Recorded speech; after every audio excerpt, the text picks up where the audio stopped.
நல்லா படிக்கிற ஒரு பையன் திடீர்னு படிப்பு முக்கியம் இல்ல, கெத்து தான் முக்கியம் அப்படின்னு சொல்லி நினைக்கிறான். சரி காலேஜ்ல இல்லாத அமக்கலலாம் பண்ணிக்கிட்டு காலேஜ் தாண்டி நிஜ வாழ்க்கைக்குள்ள வந்தா, கெத்தோட படிப்பு தான் முக்கியம் அப்படின்னு சொல்லி அவன் நினைக்கிறான். ஆனா ஆரம்பத்துல நல்ல பையனா இருந்த ஒருத்தன் திடீர்னு இப்படி கெட்டவனா மாறுறானா, அதுக்கு காரணம் இந்த பொண்ணுங்க தான். இந்த பொண்ணுங்க நம்ம ஹீரோவோட வாழ்க்கையில என்னலாம் பண்ணாங்க, சரி இந்த பொண்ணுங்களால இவர் என்னதான் கஷ்டத்தை அனுபவிச்சிருக்காரு, நிஜ வாழ்க்கைக்கும் காலேஜ் வாழ்க்கைக்கும் உள்ள வித்தியாசம் என்ன அப்படின்றத இந்த படத்துல ரொம்பவே தெளிவா சொல்லியிருக்காங்க. கண்டிப்பா எல்லாரும் பார்க்க வேண்டிய ஒரு படம் தான். சோ இந்த வீடியோ ஃபுல்லா பாருங்க. அப்படின்னா தான் இந்த படத்தோட கதை என்னன்னு உங்களுக்கு புரிய வரும். இந்த படத்தோட ஸ்டார்டிங் சீன்ல ஹீரோ ஸ்கூல் படிச்சுட்டு இருக்காரு. 12வதுல நல்ல ஒரு மார்க்லாம் எடுத்து கோல்டு மெடலே வாங்குறாரு. மெடல் வாங்கின கையோட அவர் புடிச்ச பொண்ணுக்கு நான் உன்னை காதலிக்கிறேன் அப்படி சொல்லி ப்ரப்போஸ் பண்றாரு. ஆனா அந்த பொண்ணு எனக்கு நீ வேணாம். ஏன்னா நீ பார்க்க ஒரு சாம்பார் மாதிரி படிக்கிற பையனா இருக்க. இந்த ஸ்கூல்ல ரொம்பவே ரகடா இருக்கிறது ஒரு பையன் தான். நான் அவனை தான் லவ் பண்றேன். ஏன்னா அவன் கூட இருந்தாதான் எனக்கு கெத்து அப்படின்னு அந்த பொண்ணு சொல்ல நம்ம ஹீரோக்கு ஒரு மாதிரி ஆயிருது. என்னடா பொதுவா பொண்ணுங்களுக்கு நல்ல பசங்க தானே பிடிக்கும் அப்படின்னு எல்லாருமே சொல்லுவாங்க. நான் எவ்வளவு நல்லவனா இருந்து கஷ்டப்பட்டு படிச்சு கோல்டு மெடல்லாம் வாங்கியிருக்கேன். ஆனா அப்ப கூட அந்த பொண்ணு என்ன ரிஜெக்ட் பண்ணிட்டா. இதுக்கப்புறம் என்னால சும்மா இருக்க முடியாது.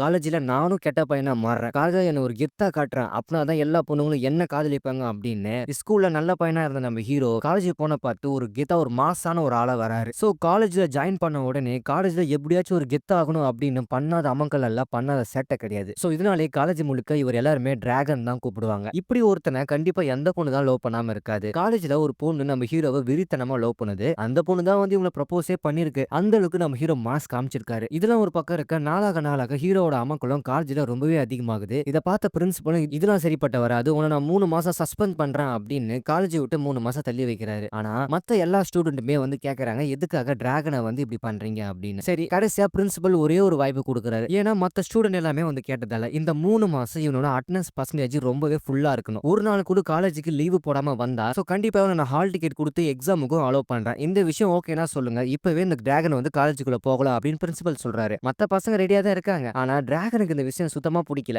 ஏன்னா என்னோட காலேஜ் என்னோட மாஸ் என்ன, என்னோட வெயிட் என்ன, நான் தினமும் காலேஜ் வந்தா என்னோட கெத்து குறைஞ்சிடும் அப்படின்னு ஹீரோவும் என்னாலாம் முடியாது அப்படின்னு இந்த காலேஜ் விட்டே அவர் கிளம்பி போயிடுறாரு. சோ 48 அரியரோட நம்ம ஹீரோ இந்த காலேஜ் வேணாம் படிப்பு வேணாம் அப்படின்னு ஒதுங்கிறாரு. பொதுவா இப்படிப்பட்ட ஒரு ஆளு வாழ்க்கையில முன்னேறுவானா இல்லையா அப்படின்ற கேள்விக்குறி எல்லாருக்குமே இருக்கும். அதான் இல்ல. ஏன்னா கண்டிப்பா இவனோட வாழ்க்கையில முன்னேற்றமே கிடையாது. ஏன்னா பல டிகிரி வச்சிருக்கனோட வாழ்க்கையே இங்க கேள்விக்குறியா இருக்கு. ஒரு டிகிரி கூட முழுசா முடிக்கல. அப்படிப்பட்ட இவனோட லைஃப் என்ன ஆகணும் அப்படின்னு சொல்லி நமக்கு சொல்லவே தேவையில்ல. சரி என்னதான் காலேஜ்ல ஒழுங்கா படிச்சு டிகிரி வாங்கலாம் கூட இவரோட அப்பா அம்மா இவரை கஷ்டப்பட்டு தான் படிக்க வச்சாங்க. எங்க அப்பா அம்மாக்கு 48 அரியர் வச்சிருக்கிற விஷயம் தெரிஞ்சா ரொம்பவே கஷ்டப்படுவாங்கன்னு சொல்லி அப்பா நான் எல்லாத்தையும் கிளியர் பண்ணிட்டேன். அது மட்டும் இல்லாம டிகிரியும் வாங்கிட்டேன். எனக்கு வேலையும் கிடைச்சிருக்குப்பா அப்படின்னு தினமும் வேலைக்கு கிளம்பி போயிடுவாரு. ஆஹா 48 அரியருக்கு வேலை கிடைக்குமான்னு சொல்லி பார்த்தா அதுவும் கிடையாது. தினமும் அப்பா அம்மா கிட்ட அப்பா நான் வேலைக்கு கிளம்பி போயிட்டு வரா அப்படின்னு ஸ்ட்ரெயிட்டா அவரோட ஃப்ரெண்ட்ஸோட ரூமுக்கு போய் தினமும் அங்க சரக்க போட தம் அடிக்க டிவி பாப்பா அப்படின்னு இவரோட லைஃப் இப்படியே தான் மூவ் ஆயிட்டு இருக்கு. சரி மாச சம்பளத்துக்கு என்ன பண்ணுவாருன்னு கேட்டா இவர் ஃப்ரெண்ட்ஸ் கிட்ட இருந்து இந்த பணத்தை வாங்கி அந்த பணத்தை இதான் என்னோட சம்பளம் அப்படின்னு வீட்டுல கொடுத்துருவாரு. மறுபடியும் எனக்கு இந்த செலவெல்லாம் இருக்குப்பா அந்த பணத்தை திருப்பி கொடுங்க அப்படின்னு அதே பணத்தை திருப்பி வாங்கி மறுபடியும் இந்த ஃப்ரெண்ட்ஸ் கிட்ட கொடுத்துருவாரு. இப்படி ஒரு மோசமான வாழ்க்கையை தான் நம்ம ஹீரோ கெத்துன்னு நினைச்சிட்டு வாழ்ந்துட்டு இருக்காரு. சரி இதுக்கெல்லாம் நடுவுல காலேஜ் டைம்ல ஒரு பொண்ணை வேற லவ் பண்ணாரு. அந்த பொண்ணோட கதி என்னன்னு பார்த்தா அந்த பொண்ணோட லவ் இப்போ கண்டினியூல தான் இருக்கு. ஆனா இதுக்கப்புறமும் இருக்காதா இல்லையான்னு சொல்லி தெரியல. ஏன்னா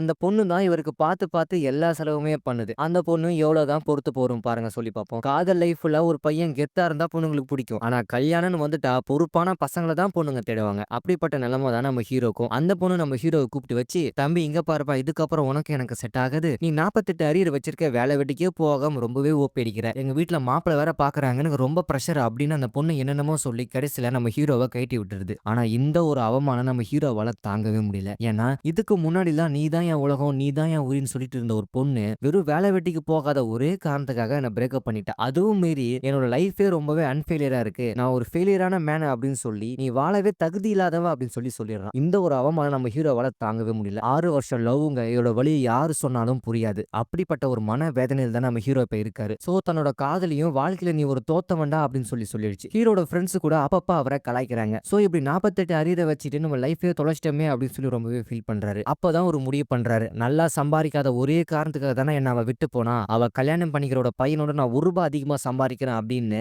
எப்படியாச்சும் என்னோட வாழ்க்கையை நான் சக்சஸா மாத்தி காட்டணும். அதுவும் உடனே அப்படின்னு அவர் ஃப்ரெண்ட்ஸ் கிட்ட ஐடியா கேட்கிறாரு. டிகிரி இருக்கிறவனுக்கே இங்க வேலை இல்ல. நீ டிகிரியே இல்லாம என்னப்பா பண்ணுவ அப்படின்னு எல்லாரும் கேட்கும்பொழுது அவருக்கு என்ன பண்றதுனே அப்படின்னு சொல்லி தெரியல. அப்பதான் நம்ம ஹீரோவும் கிரிக்கெட் விளையாடும் போது அந்த ஏரியாக்கு புதுசா வந்த ஒருத்தர் அவருக்கு அறிமுகமாகறாரு. அவருக்கும் கிரிக்கெட்னா ரொம்ப பிடிக்கும் போல. புதுசா வந்தவரும் கிரிக்கெட் ரொம்பவே நல்லா ஆடி அவங்க ஃப்ரெண்ட்ஸ் கிட்ட ரொம்பவே இம்ப்ரெஸ் ஆயிட்டாரு. அப்ப இப்படியே ஜாலியா சுத்த ஊர் சுத்த பப்பு பாட்டுன்னு அப்படி சொல்லி கிளம்பி போகும்போது தான் ஹீரோட லைஃப்ல என்னெல்லாம் நடந்துச்சு அப்படின்றத அந்த புதுசா வந்த ஃப்ரெண்டும் கண்டுபிடிக்கிறாரு. கடைசியா அவர் ஒரு ஐடியா கொடுக்குறாரு. ப்ரோ நீங்க எதுக்கும் கொல்லப்படாதீங்க. நான்லாம் 38 அரியர். ஆனா எனக்கே இப்ப வேலை இருக்கு. உங்களுக்கு வெறும் 48 அரியர் தானே. ஒண்ணும் கவலைப்படாதீங்க. ஃபேக் சர்டிபிகேட் ஒண்ணும் ரெடி பண்றோம். உங்களுக்கு டிகிரி முடிச்சாச்சு. நீங்க பாஸ் ஆயிட்டீங்க அப்படின்னு. நான் சொல்ற இடத்துக்கு போய் பாருங்க. பக்காவா அடிச்சு குடுப்பாங்க அப்படின்னு ஹீரோ ஃப்ராடுத்தனம் பண்ணி எப்படியாச்சும் காலேஜ முடிச்ச மாதிரி ஒரு ஃபேக் சர்டிபிகேட்ட ரெடி பண்ண தயாராயிட்டாரு. ஏன்னா அந்த அளவுக்கு அவருக்கு அந்த காதல் தோல்வியோட வலி இருக்கு. எப்படியாச்சும் வாழ்க்கையில ஜெயிச்சே ஆகணும் அப்படின்னு. சரி அங்க போய் பார்த்தா அவன் ஒரு ஃபேக் சர்டிபிகேட் ரெடி பண்றதுக்கு 10 லட்சம் கேட்கறான். இவருக்கு 10 ரூபாய்க்கே வழி இல்ல. இவர் எங்க 10 லட்சத்துக்கு போறா அப்படின்னு வீட்ல கேட்டு பார்க்கறாரு. வீட்ல எப்படியோ சண்டை போட்டு அவங்க அப்பா அம்மா கிட்ட கெஞ்சி கூத்தாடி அந்த 10 லட்சம் வாங்கி அந்த ஃபேக் சர்டிபிகேட் எப்படியோ ஒரு வழியா ரெடி பண்ணிட்டாரு. அதோட அந்த சர்டிபிகேட் அடிச்சு குடுக்குற இடத்துல இவருக்கு ஒரு வேலையும் வாங்கி குடுத்துருவாங்க. அந்த வேலையில இவர் திறமையா இருந்தாருன்னா இவரோட லைஃபே செட்டில் ஆயிடும். கடைசியா இல்லாத ஃப்ராடு வேலை எல்லாம் பண்ணி எல்லாத்தையும் ஏமாத்தி ஒரு கம்பெனில மாசம் 1 லட்சத்துக்கு சம்பளத்துக்கு ஒரு வேலைக்கு சேர்றாரு. இப்பதான் அவரோட லைஃபே ஜாலியா போகுதுன்னு பார்த்தா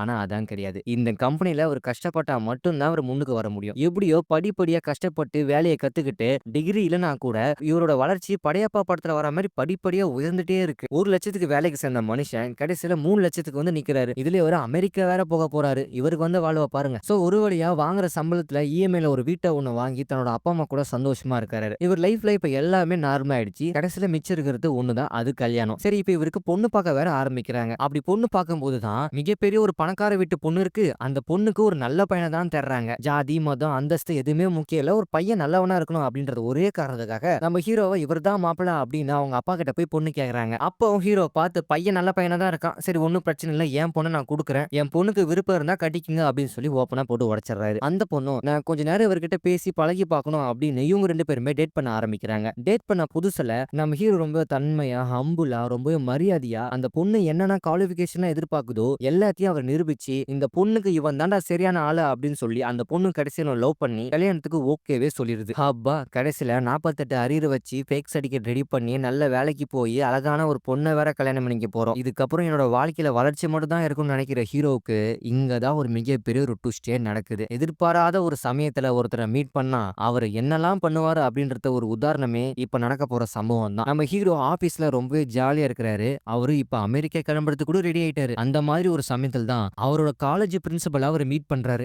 நீங்க என்னடா பண்ற அப்படின்னு அவருக்கு ஒரே ஷாக்கு. ஏன்னா அவ்வளவு பாராட்டு அவ்வளவு மரியாதை வேற நம்ம ஹீரோக்கு. உனக்கு 48 அரியர் ஆச்சேடா, உனக்கே நான் வேலை கொடுத்தேன் அப்படின்னு சொல்லி அவருக்கே குழப்பமா இருக்கு. அப்பதான் ஹீரோ ஒரு விஷயத்தை போட்டு உடைக்கிறாரு. ஆமா சார் நான் ஃபேக் சர்டிபிகேட் கொடுத்து தான் வந்தேன். தயவு செஞ்சு இந்த விஷயத்தை யாருக்கிட்டையும் சொல்லாதீங்க அப்படின்னு காலை விழுந்து கேட்கிறாரு. நம்ம பிரின்சிபலுக்கும் என்ன பண்றதுன்னு தெரியல. சரி இவனோட வாழ்க்கையை நம்ம வீணாக்க கூடாது. கடைசியா அவனுக்கு ஒரு வாய்ப்பு கொடுப்போம். சரிடா தம்பி இந்த கம்பெனில இருந்துக்கோ, நான் யாருக்கிட்டையும் நீ பண்ண தப்பா சொல்ல மாட்டேன். ஆனா உனக்கு ஒரே ஒரு கண்டிஷன். நீ எப்படியாச்சும் இந்த 48 அரியரை ஒரே அட்டம்ப்ட்ல கிளியர் பண்ற. சோ அப்படி நீ கிளியர் பண்ணிட்டா உன்னை நான் எந்த டிஸ்டர்பும் பண்ண மாட்டேன். உன்னை பத்தின ரகசியங்களை நான் யாருக்கிட்டையும் சொல்ல மாட்டேன்னு அங்க ஒரு கண்டிஷன் வைக்கிறாரு. நம்ம ஹீரோக்கு இப்ப என்ன பண்றதுன்னே தெரியல. ஏன்னா 48 அரியரை ஒரே அட்டம்ப்ட்ல கிளியர் பண்ண முடியாது. சரி அது முடியாதுன்னு சொன்னா கூட இந்த பிரின்சிபல் நம்மள பத்தின எல்லா விஷயங்களும் எல்லார்கிட்டயும் சொல்லிடுவான். நம்ம கல்யாணம் போயிடும், நம்மளோட வேலை போயிடும், நம்ம நடுத்தருவில் தான் நின்னாகணும். வேற வழியே இல்லாம 3 மாசம் காலேஜ் ஜாயின் பண்ணி அந்த 48 அரியரை கிளியர் பண்ணலாம் அப்படின்னு சொல்லி ஒரு முடிவுக்கு வராரு. இங்கதான் நம்ம ஹீரோக்கு யமகண்டமே ஸ்டார்ட் ஆகுது. எந்த இடத்துல இந்த படிப்பு வேணாம் இந்த காலேஜே வேணாம்னு சொல்லிட்டு போனாரோ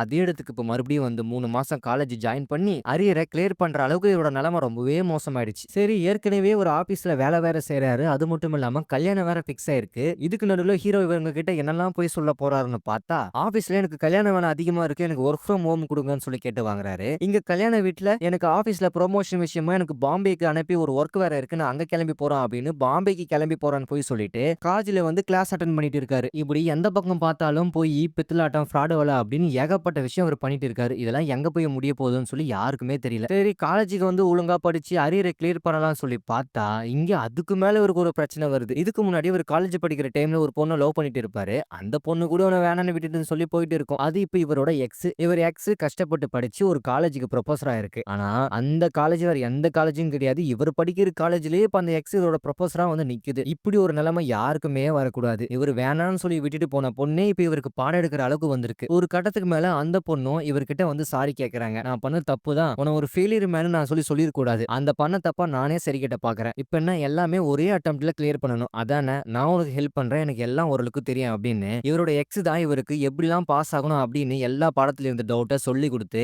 இவரை ஓரளவுக்கு தேத்துறாங்க. இதெல்லாம் ஒரு பக்கம் இருக்க இப்ப இவர் கல்யாணம் பண்ணிக்க வேற பொண்ணு வேற அடிக்கடி போனை பண்ணி நல்லா இருக்கியா சாப்பிட்டியான்னு சொல்லி இதெல்லாம் வேற கேட்டுட்டு இருக்கு. அந்த சமயத்துல நம்ம ஹீரோவோட பர்த்டே வேற வருது. அப்பன்னு பார்த்து நீ என்னப்பா பாம்பேல தானே இருக்க, உன்னோட பர்த்டே அன்னைக்கு நான் உன்னை செலிப்ரேட் பண்றேன், உனக்கு சர்ப்ரைஸ் கொடுக்குறேன் அப்படின்னு அந்த கல்யாணம் பண்ணிக்க போற பொண்ணு பாம்பேக்கு வந்து நிக்குது. ஆனா நம்ம அவங்க காலேஜ்ல இருக்காரு. ஆஹா! என்ன பண்றதுன்னு தெரியாம சொல்லி, நான் உன்ன பார்க்கறதுக்காக சென்னைக்கு வந்துட்டேன் அப்படின்னு சொல்லி அங்க ஒரு பொய்ய சொல்றாரு. அந்த பொண்ணு பாம்பேல இருக்க, இவரு இங்க சென்னையில இருக்க, மறுபடியும் அந்த பொண்ணு கிளம்பி சென்னைக்கு வருது. இவரு தன்னோட காலேஜை விட்டுட்டு சென்னைக்கு போய் அந்த பொண்ண பார்த்து, நான் உன்கிட்ட பொய்யே சொல்ல மாட்டேம்மா, நான் நல்ல பையன்மா அப்படின்னு சத்தியம்லாம் பண்ணிட்டு, திரும்புற பக்கம்லாம் எப்படி ஏமாத்தலாம், எப்படி பொய் சொல்லலாம் அப்படின்னு எப்பா இவரோட வாழ்க்கை அந்த அளவுக்கு மோசமா போயிட்டு இருக்கு. எக்ஸுக்கும் கல்யாணம் பண்ணிக்க போற பொண்ணுக்கும் நடுவுல ஒரு பக்கம் வேலை, ஒரு பக்கம் வாழ்க்கை, எப்பா சாமி தலையே சுத்திரும் போல. அந்த அளவுக்கு ரொம்பவே பாடுபடுறாரு மனுஷன் பாவம். அப்பதான் இவரோட பர்த்டே அன்னைக்கு இவரு சென்னைக்கு கிளம்பி போயிருப்பாரு. ஏன்னா இவரு சென்னையில இருக்கிறேன் அப்படின்னு சொல்லி பொய் சொல்லியிருப்பாரு. ஆனா இவரு காலேஜ்ல இருக்காரு. அந்த சமயம் பார்த்து நைட் டிராவல் பண்ணதால மறுநாள் இவருக்கு எக்ஸாம் வேற. கல்யாணம் பண்ணிக்க போற பொண்ணு கிட்ட நான் சென்னையில இருக்கிறேன் அப்படின்னு சொல்லி ஒரு பொய் சொல்லியிருப்பாரு. இவரோட காலேஜ்ல இருந்து இவருக்கு சென்னைக்கு கிளம்பி போய் நைட் டிராவல் பண்ணியிருப்பாரு. அந்த ஒரு காரணத்துக்காக இவரோட எக்ஸாம் டைம்ல பயங்கரமா தூக்கம் வருது. அதுவும் கடைசி எக்ஸாம். இந்த எக்ஸாம்னு பார்த்து இப்படி ஒரு சம்பவம் நடக்க இவருக்கு தூக்கமா வருது. ஒரு வழியா கஷ்டப்பட்டு என்னென்னமோ கிறுக்கி விட்டாரு. ஆனா இந்த எக்ஸாம்ல இவர் ஃபெயில் ஆயிடுவோம் அப்படின்னு சொல்லி இவருக்கே ஒரு நம்பிக்கை இருக்கு. ஒரு வழியா எக்ஸாம்லாம் முடிஞ்சு ரிசல்ட்டுக்காக இவர் வெயிட் பண்ணிட்டு இருக்காரு. கடைசி சமயத்துல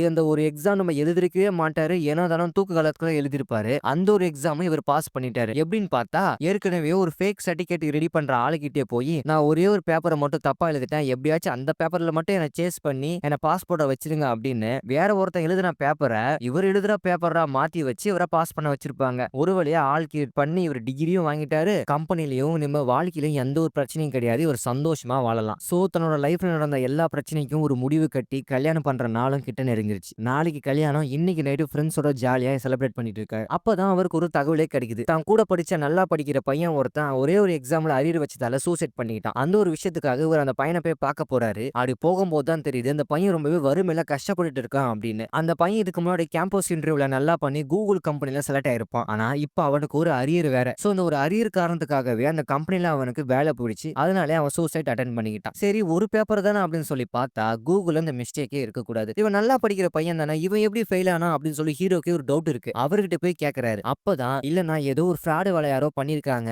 நான் எக்ஸாம் எழுதின பேப்பரை நான் ரீவேல்யூஷன் போட்டு பார்த்தேன். அதுவும் என்னோட எக்ஸாம் எழுதின பேப்பரோட காப்பியும் என்கிட்ட இருக்கு. அது ஏன் எக்ஸாமே கிடையாது. நான் அதை எழுதவே இல்ல. அது என் கையெழுத்தே இல்ல அப்படின்னு சொல்லி ஹீரோ கிட்ட சொல்றான். சரி குர்ரா சொல்லி பாப்போன்னு பார்த்தா அவருக்கு மிகப்பெரிய ஒரு ஷாக்கு. இங்க தான் ரொம்பவே ஃபீல் பண்றாரு. இப்படி ஒரு நிலைமை யாருக்குமே வரக்கூடாது. ஏன்னா அந்த கையெழுத்தே நம்ம ஹீரோ ஓடியதான். அந்த பேப்பர் வேற யாருடைய பேப்பரும் கிடையாது. நம்ம ஹீரோ ஓடியது. அவர் தான் கடைசி எக்ஸாம் அப்ப நம்ம கண்டிப்பா அதுல ஃபெயில் ஆயிடுவோம் அப்படின்னு சொல்லி ஃப்ராடோல பண்ணி வேற ஒருத்தர் எக்ஸாம் பேப்பரை தன்னோட எக்ஸாம் பேப்பர் அப்படின்னு பேப்பரை மாத்தி வச்சிருப்பாங்க. அது இந்த பையனோட எக்ஸாம் பேப்பர் தான். சோ தான் பண்ண ஒரு தப்பால ஒரு பையன் சூசைட் அட்டென்ட் பண்றதுக்கு போயிருக்கான். அது மட்டும் இல்லாம வாழ்க்கையில இவ்வளவு கஷ்டம் இருக்கு. ச்சே நம்ம நல்லா இருக்கணும், நம்ம லைஃப் நல்லா இருக்கணும் அப்படின்ற ஒரே காரணத்துக்காக நம்ம எந்த அளவுக்கு மோசமா இருக்கிறோமோ அப்படின்னு ஹீரோக்கு ரொம்பவே மனவேதனையா இருக்கு. இதெல்லாம் ஒரு பக்கம் இருக்க, விடிஞ்சா அவருக்கு கல்யாணம் வேற. சரி நம்ம கல்யாணம் பண்ணிக்கிட்டு சந்தோஷமா இருப்போம். அந்த உண்மை இவரை தவிர வேற யாருக்கும் தெரியாதுன்னு சொல்லி பார்த்தா தாலி கட்டுற அந்த சமயத்துல எல்லா உண்மையும் போட்டு உடைக்கிறாரு. ஏன்னா ஒரு மனசு தாங்க இடம் கொடுக்கல. ஏன்னா அந்த அளவுக்கு அவர் ஒன்றும் மோசமானவர் கிடையாது. எல்லார்கிட்டயும் போய் நான் இத்தனை அரியர் வச்சிருக்கேன், நான் ஃபேக் சர்டிபிகேட் ரெடி பண்ணி தான் நான் வேலைக்கு சேர்ந்தேன். அது மட்டும் இல்லாம கடைசி எக்ஸாம் நான் எழுதினப்பா கூட நான் ஒரு பேப்பர் வேணும்னே மாத்தி வச்சேன் அப்படின்னு வேலை செய்யற இடத்துல பிரின்சிபல் கிட்ட, கல்யாணம் பண்ணிக்க போற பொண்ணு கிட்ட, மாணவர் கிட்ட, தன்னோட அப்பா அம்மா கிட்ட எல்லார்கிட்டயும் எல்லா உண்மையும் சொல்லி சரண்டர் ஆறாரு. ஃப்ராடு வேலை பண்ணியாச்சு, என்னோட வாழ்க்கை நல்லா இருந்தா போதும் அப்படின்னு நினைச்ச ஒரு மனுஷன் மத்தனோட வாழ்க்கையை அழிச்சிட்டு நம்ம வாழ்க்கை நல்லா இருந்து என்ன பண்ண போறோம், அதுக்கு நம்ம வாழ்றதுக்கு அர்த்தமே இல்ல அப்படின்னு எல்லார்கிட்டயும் உண்மையை சொல்லி இவரே வாண்டடா போலீஸ் கிட்ட சரண்டர் ஆகி அந்த ஃபெயிலான அந்த நல்லா படிக்கிற பையன் கிட்ட மறுபடியும் அவங்க ரீவேல்யூஷன் போட்டு அந்த நல்லா படிக்கிற அந்த பையனும் ஃபெயிலான அந்த பேப்பர்ல மறுபடியும் பாஸ் ஆகுறான்.